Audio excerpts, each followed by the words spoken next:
Batman v Superman, Dawn of Justice. This is the first live-action film where we get to see Batman and Superman together on the big screen. I remember as a kid, I saw that movie I Am Legend, and I saw that poster in the background, and I thought, oh, are we finally getting like a Batman Superman movie? Nope, that was just for fun. But then when it was announced like 2 or 3 years ago that we were finally getting that, yeah, I about lost my mind. So the movie centers around Ben Affleck's portrayal of Batman, Bruce Wayne, who is in the middle of everything that happens in Man of Steel, the destruction of Metropolis, and just everything that went down. And we get his point of view as to what happened in Metropolis and Man of Steel, and we kind of see why he thinks Superman should be stopped. 18 months later, he becomes Batman after many years of not being Batman, and decides to take on Superman. Alright guys, so before I get into this review, I just want to say I have seen Man of Steel in 2013, and I understand where people are coming from when they criticize that movie a lot. Because, you know, there's some things about it, like the destruction of Metropolis, and some things that Superman does, that make the viewer question whether or not this is a Superman movie. But judging the movie itself, it's very well paced, and even though I don't agree with some of the story elements, I could watch that movie again. I watched it in theaters like twice, I maybe saw it a third time, but yeah, that is a movie that I could watch again. It's really well paced. And Batman v Superman is around the same running time, and it felt really slow. Let's talk about the positives real quick. Ben Affleck as Batman, the thing that people were judging 2 years ago. Ben Affleck is actually really good as Batman. You understand where he's coming from. He just witnessed somewhat of a disaster, and you understand why he decides to take on Superman. The first minutes of that movie are actually really emotional, and you kind of see his development, why he decides to become Batman again, and it just really sets the reason for this character. However, that's the only real emotional part in the movie, and when you skip to 18 months later, the movie kind of goes off track a little bit. The movie deals with the controversy of Man of Steel. We as an audience complained a little bit about that movie, and the citizens of Metropolis are somewhat of the audience. They are acknowledging what happened in Man of Steel, and that's a major theme of the movie. And I actually liked that a lot. They acknowledged it a lot. They acknowledged their mistakes, and they made it a really cool running theme of the movie as to if Superman should be stopped, if he should continue to do what he does, or if he could just like leave or go somewhere, or what exactly. They don't even know what to do with Superman really. They want him to come to court and talk about what he's done. And I like that aspect. I like that aspect where a movie is able to even out politics, action, and just other themes. Captain America, the Winter Soldier was really good at that. However, I just don't think that this movie had a really good balance of what it was trying to do. I would say that 70% of the movie are politics, and 30% of it is just meaningless action. Here's the thing about me, guys. I am not into politics, and this is gonna be a really tough year for me because this is a year of candidates and trying to pick our new president. However, I'm just not into politics whatsoever, or just, you know, anything like that. I'm into movies, I'm into entertainment. I just don't really want to get wrapped up in that. And I go to the movies to escape that a lot. But when I sit down in the movie theater and 70% of the movie is politics in a world where I'm not even that connected to, I'm just, especially in a world where I don't necessarily care what is happening. Like I said, 30% of the movie is meaningless action.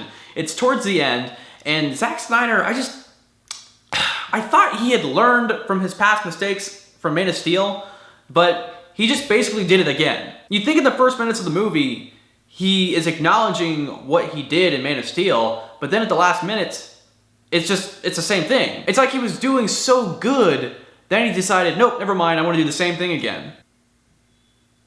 What? Here's my opinion on Zack Snyder. I'm gonna use Michael Bay as an example, okay? Michael Bay, his movies, you guys already know, I don't particularly like Michael Bay movies.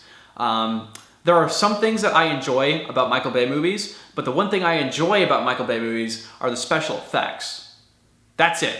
There's nothing else I enjoy. To enjoy a movie, you have to have certain layers. Characters, a great story, special effects. You know what I mean? Just layers. Different factors that make a movie good. And the reason why Michael Bay's movies are not that good is because he relies so heavily on special effects. Zack Snyder is in the same exact position, except it's not special effects. It's cinematography. its visuals. This movie had a lot of characters in it. More characters than The Amazing Spider-Man 2. Yet, I didn't really feel any emotion whatsoever between any of these characters. Especially when I should have felt emotion for Superman.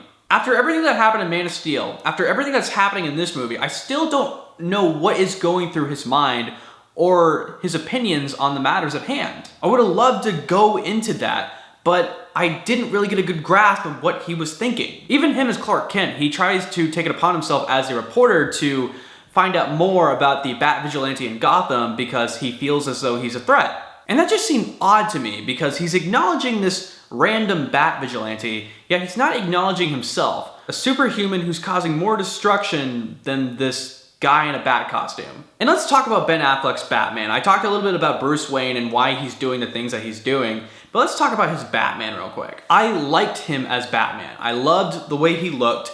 I loved the choreography of Batman. It was so much better than The Dark Knight, and it actually kind of reminded me of the Arkham video games a lot. With the gadgets, the Batmobile, drifting, and the Batjet. It just reminded me of the Arkham games a lot, and I'm very glad that we had a Batman movie portrayal very close to the Arkham games. However, the problem with this Batman is we see what happens to him as a kid, the death of his parents. However, we don't see anything else after that point. We see his parents get killed and we see him as an older Bruce Wayne, and he's just Batman.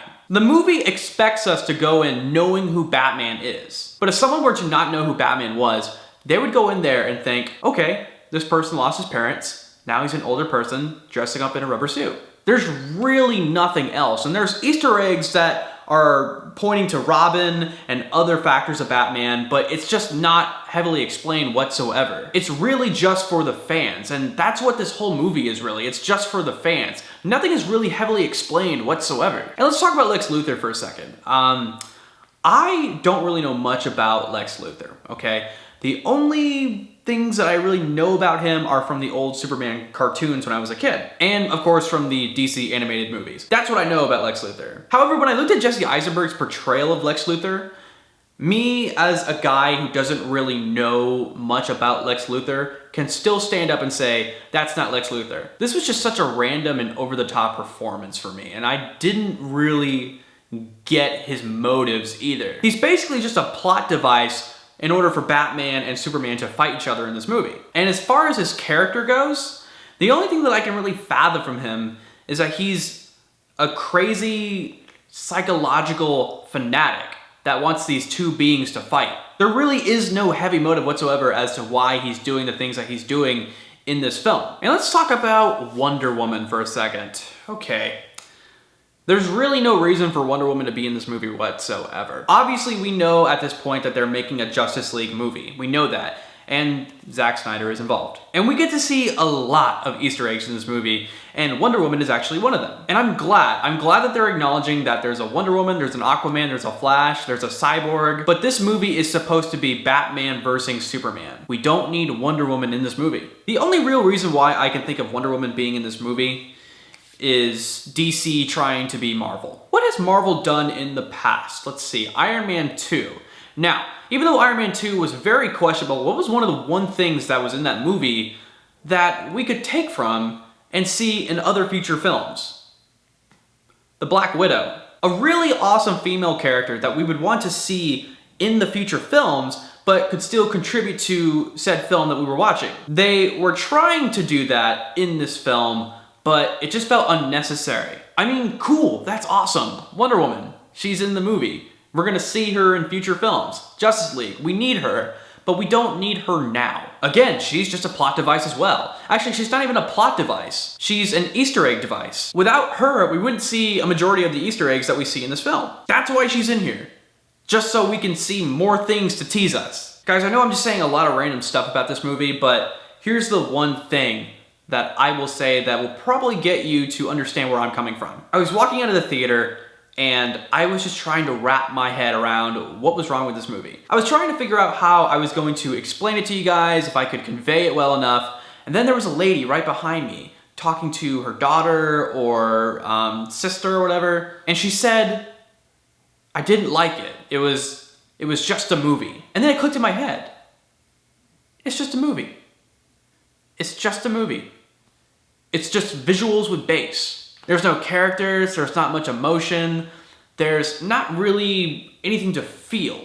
Even with the ending at hand, not going into the ending, but let's just say that they tried to be emotional in the last minutes of the film, and with everything that happened prior to that, it just didn't work. Like I said, Zack Snyder is really good with visuals, but I just don't think he knows how to tell a proper story. Like I said, it's just a movie. It's just something that you watch. And this really, really scares me to think that we're gonna get more movies like this in Justice League. Hopefully they'll learn that destruction everywhere needs to be a little bit limited, but this scares me a lot. And you wanna know what the scariest thing is? This is the second movie, and I still don't know if it's Zack Snyder or the studio. I guess we're gonna have to wait till Suicide Squad comes out. One thing that I wanna talk about, I'm not gonna spoil it, but let's just say that there was a certain thing that happened in Man of Steel that people were so pissed off about. It was something that Superman did that people were just so mad about. It wasn't Superman. That's not what Superman does. Batman does that multiple times in this movie. They are not listening to us at all. All right, guys, so that was my review of Batman v Superman: Dawn of Justice. Hopefully I was able to convey to you why this movie was really questionable. Hopefully I'm gonna do a spoiler review sometime this weekend if I have time. I definitely want to talk about a lot of the things that happen in this movie, Easter egg wise, and just I really want to get into what exactly happened in this film. So yeah, hopefully that'll happen, but for now, this is my spoiler-free review of Batman v Superman. Guys, thank you so much for watching this video.